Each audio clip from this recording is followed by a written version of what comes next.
কুমুর দরদি এক সিরিয়ালের আজকের পর্বে দেখা যাবে অনিরুদ্ধ বাণীকে সেই লকেটটার ব্যাপারে সবকিছু বলে দিলে তখন বাণী মনে মনে বলতে থাকে উনি উনি সেই মেয়েটাকে এতটা পাগল হয়ে খুঁজছে, কিন্তু আমি যে সেই মেয়ে এটা আমি ওনাকে বলবো? আমি কি ওনাকে এটা বলে দেব? আর এটা এটা হয়তো আমাকে বলে দিতেই হবে, কারণ কারণ ভগবানই হয়তো ওনার সঙ্গে আমার জুড়িটা বেঁধে বেঁধে রেখেছে। এই জন্যই এত বছর পরে আবার আমি এভাবে ওনার সঙ্গে দেখা হলো আবার। তখন তখন দেখা যায় বাণী বলতে থাকে আমি ওনাকে সবটা বলেই দেব, সবকিছু আমি বলে দেব ওনাকে, যে উনি যে মেয়েটাকে এতদিন হলে খুঁজছে সেই মেয়েটা আর কেউ নয়, ওনারই ওয়াইফ। এরপরে দেখা যায় বাণী যখনই বলতে যাবে ঠিক তখনই অনিরুদ্ধর ফোনে ফোন এলে তখন অনিরুদ্ধ বেরিয়ে যায়, তখন বাণী আর কিছু বলতে পারে না। এরপরে দেখা যায় বাণী হসপিটালে এসে বলতে থাকে মাম্মামের শরীরটা এখন কেমন আছে? তখন নার্স বলতে থাকে এখন একটু ভালো আছে। এরপরে মৌলি এসে বলতে থাকে মা, বানি তুমি এখানে দাঁড়িয়ে কি করছো? আর আর তানিয়ার শরীরটা কেমন এখন? তখন বানি বলতে থাকে তুমি এখানে কেন এসেছো মৌলি দিদিমণি? তোমাকে এখানে কে আসতে বলেছে? আর এখানে যে আমরা আছি এটা তোমাকে কে বললো? তখন তখন দেখা যায় মৌলি বলতে থাকে কেন তুমি জানো না? তোমার মেয়ে তো শেষ মৃত্যুপথে যাত্রী, তাই একটু দেখতে এলাম। ছোট্ট বাচ্চা নিয়ে ওর সঙ্গে তো আর আমার কিছু হয়নি, তাই না? তাই বলে কি এইটুকু একটা মেয়েকে আমি দেখতে আসবো না?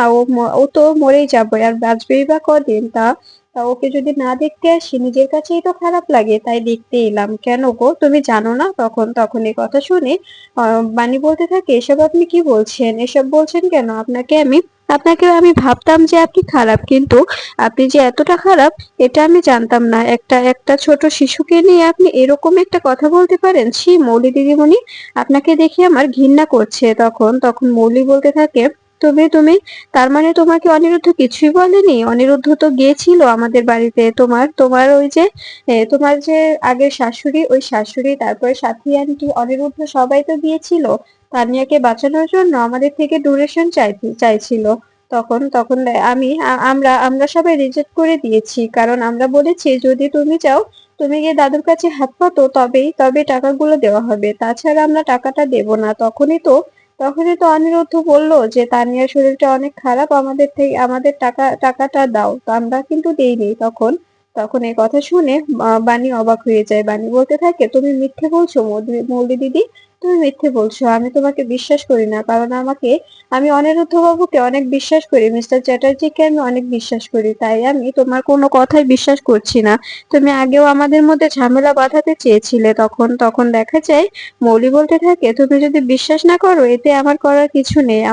আমার বলার কথা আমি বলে গেলাম, যখন তুমি সবকিছু জানতে পারবে তখন তুমি আবার আবার আমাকে বলো না যে মৌলি দিদি তুমি মিথ্যে বলেছিলে, আর আর তুমি বলেছিলে আমি তোমার কথা মানিনি, তখন যেন আবার পস্তায়ও না। তখন দেখা যায় এই বলে মৌলি চলে যায়। তখন বাণী সেখানে বসে বসে ভাবতে থাকে সত্যিই কি অনিরুদ্ধ চ্যাটার্জি আমার সঙ্গে বেইমানি করলো, আমাকে মিথ্যে বললো? ঠিক তখনই দেখা যায় সাথী বাণীর শাশুড়ি ও অনিরুদ্ধ এসে বাণীকে অনিরুদ্ধ বলতে থাকে কি ব্যাপার বাণী, তানিয়ার শরীরটা এখন কেমন আছে? তুমি এখানে কি করছো?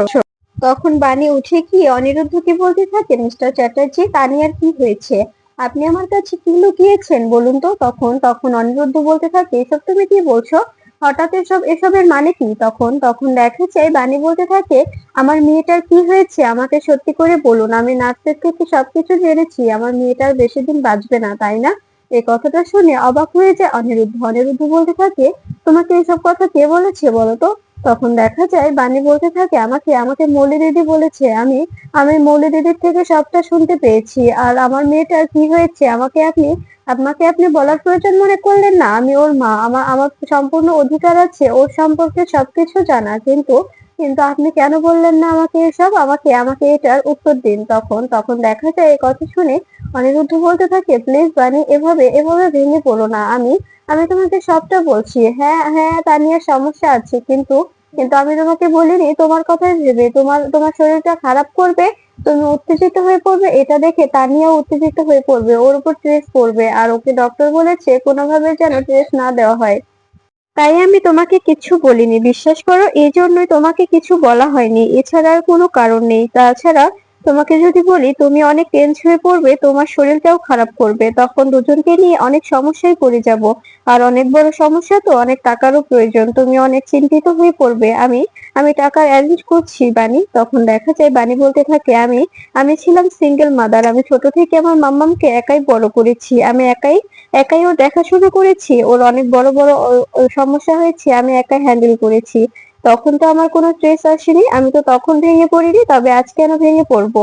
আপনি শুধু ওকে বাবার অধিকার দিয়েছেন, বাবার বাবা হয়ে সেজে আছেন, তাছাড়া তো আর কিছু নয়। আর আমি তো ওর জন্মদাত্রী মা, আমি তো ওর গর্ভধারিণী মা, আর আমাকে এত বড় একটা সত্য লুকিয়ে গেলেন, ওর এত বড় একটা শরীর খারাপ, ওর যদি কিছু হয়ে যেত তবে তো আপনি আমাকে কিছু বলতেন না। তখন তখন দেখা যায় এ কথা শুনে অনিরুদ্ধ বলতে থাকে, প্লিজ বানি, বোঝার চেষ্টা করো, আমি আমি তোমার কাছে হাত জোড় করছি, বোঝার চেষ্টা করো। এটা এটা শুধু আমি তোমাকে তোমাকে কোনোভাবে ট্রেস না দেওয়ার জন্যই এই কাজটা করেছি, তাছাড়া আর কিছুই নয়। কারণ কারণ তুমি যদি ভেঙে পড়ো, তবে তবে তানিয়াও ভেঙে পড়বে, তানিয়াও সবটা জেনে যাবে। আর তানিয়া যদি সবটা জেনে যায়, ও যদি নিজের হাড়ের উপরে কোনোভাবে এফেক্ট ফেলে, তবে মেয়েটা আর বাঁচবে না। আমি তোমাকে এই জন্যই কিছু বলিনি, কারণ তুমি তানিয়ার প্রতি ভীষণ পজিটিভ। তখন দেখা যায় এই কথা শুনে বানি বলতে থাকে, আমি আমি আপনার কথা শুনতে চাই না মিস্টার চ্যাটার্জি।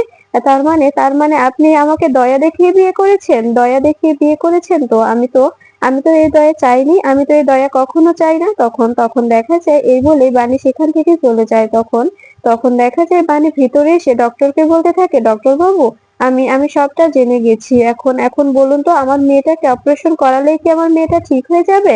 তখন ডক্টর বলতে থাকে, আমরা তো চেষ্টা করি সেটাই, কিন্তু কিন্তু এর বাইরে যদি কোনো কিছু হয়ে যায়, তবে তো আমাদের হাতে থাকে না। তখন দেখা যায় ডক্টর আরো বলতে থাকে, কিন্তু অপারেশনটা তো ইমিডিয়েটলি করতে হবে, টাকার অ্যারেঞ্জ করুন আপনারা, যেহেতু আপনি জেনে গেছেন সবকিছু। তবে আপনাকে আমি বলি, এই অপারেশনটা অনেক ক্রিটিক্যাল, তাই তাই 50 লাখ খানিক টাকা লাগতে পারে। তখন এই কথা শুনে বানি অবাক হয়ে যায়। বানি বলতে থাকে, আমি আপনার কাছে হাত জোড় করে রিকোয়েস্ট করছি, আপনি আপনি আমার মেয়েটাকে বাঁচিয়ে দিন, আমার মেয়েটার কোনো ক্ষতি যেন না হয়। আমি এত টাকা কোথা থেকে দেবো, দেখুন না, কোনোভাবে খরচটা কমানো যায় কিনা। তখন ডক্টর বলতে থাকে, আমি না হয় আমার ফিসটা, তারপরে ওয়ার্ড বয় নার্সদের ফিসটা কোনোভাবে ওদের সঙ্গে কথা বলে সেটা ম্যানেজ করে নিলাম, কিন্তু কিন্তু বাদ বাকি যেগুলো ওটি বুক করতে হবে, ওষুধপত্র, তারপরে বাইরে থেকে ডক্টর আনতে হবে, সেগুলো কি করে করবেন আপনি? তখন দেখা যায় বানি সেখান থেকে বেরিয়ে তার তার কাকুর ভাতের হোটেলে চলে আসে। তখন দেখা যায় কাকুমণি এসে বলতে থাকে, বানি রে, কোনো ব্যবস্থা করতে পারলাম না, কেউ দিচ্ছে না, এত টাকা তো কেউ ধারে দিচ্ছে না, এ তো আর 2-4-5 হাজার টাকার ব্যাপার নয় বল। তখন আর্য ও অন্তরা এসে বলতে থাকে, বৌদি, কোনো ব্যবস্থা হলো? তখন দেখা যায় বানি বলতে থাকে, না গো, কোনো ব্যবস্থা করতে পারছি না। আচ্ছা আচ্ছা আর্য, তোমরা তো অনেক অনেক বড় বড় জায়গায় যাও, তোমরা কোনো এমন সন্ধান পাবে যে যে যে কিনা অনেক টাকা আমাকে সুদের উপরে দেবে, যত টাকা লাগে আমি সুদ টানবো, কোনো সমস্যা নেই, প্লিজ আমার মাম্মামকে বাঁচাতে হবে। এদিকে অনিরুদ্ধ সাথীর কাছে বলতে থাকে, মা, আমি তো শুধু বাণীর কথা ভেবে ওকে এসব কিছু আড়াল করেছি, আর আজ দেখো এইটার জন্যই বাণী আমার থেকে কতটা দূরে সরে গেল, বাণী আমার থেকে কত দূরে চলে গেল, আমি তো এটা মেনে নিতে পারছি না। তখন সাথী বলতে থাকে, একটু একটু ধৈর্য ধর বাবা, ও তো মায়ের মন এভাবে এভাবে হঠাৎ করে জানতে পেরেছে বোধহয়, ও কষ্ট পেয়েছে, সবটা ঠিক হয়ে যাবে দেখবি।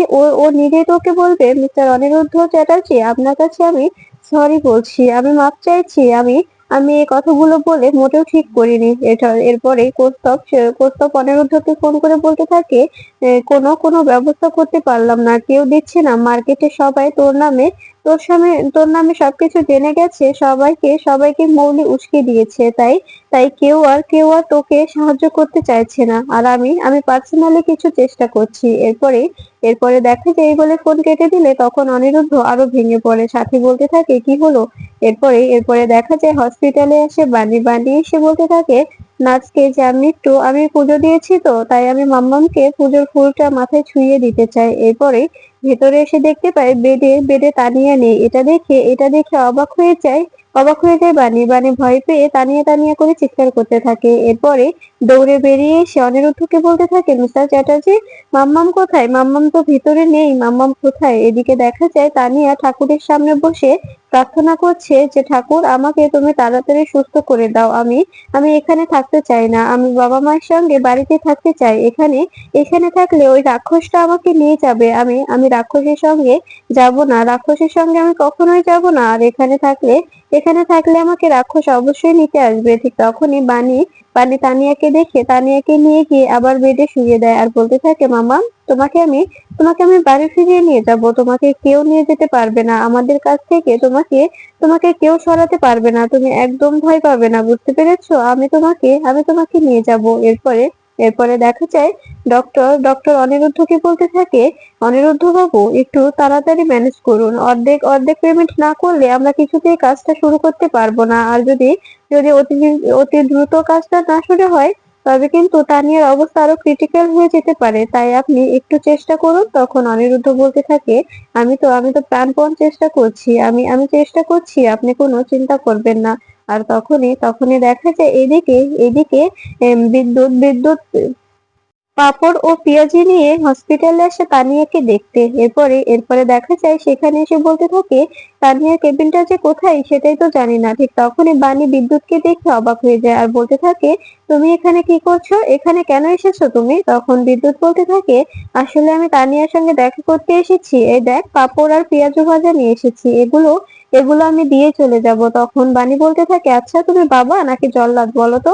একটা মেয়ের হার্টের সমস্যা, তাকে তুমি পাঁপড় ভাজা আর পেঁয়াজু ভাজা খাওয়াবে? এগুলোতে তেলে ভাজা জিনিস তুমি জানো না? ওই মেয়েটাকে কি মারতে চাইছো নাকি? তখন দেখা যায় বিদ্যুৎ বলতে থাকে, তুই যে 5 পাস এটা আমি জানি, আমাকে জ্ঞান দিতে আসিস না, বুঝতে পেরেছিস? তখন দেখা যায় এ কথা শুনে বানি বলতে থাকে, তুমি এখান থেকে বেরোবে নাকি তোমাকে আমি মারবো? এই বলে ফুলদানি থেকে লাঠি উঠিয়ে নিয়ে বিদ্যুৎকে মারতে শুরু করে। এটা দেখে পুরো হসপিটালের লোকজন সেখানে জমাট বেঁধে যায়। এরপরে বিদ্যুৎ বলতে থাকে, বানি, আমি তোকে ভালো করে বলছি, আমাকে মারিস না, ছেড়ে দে।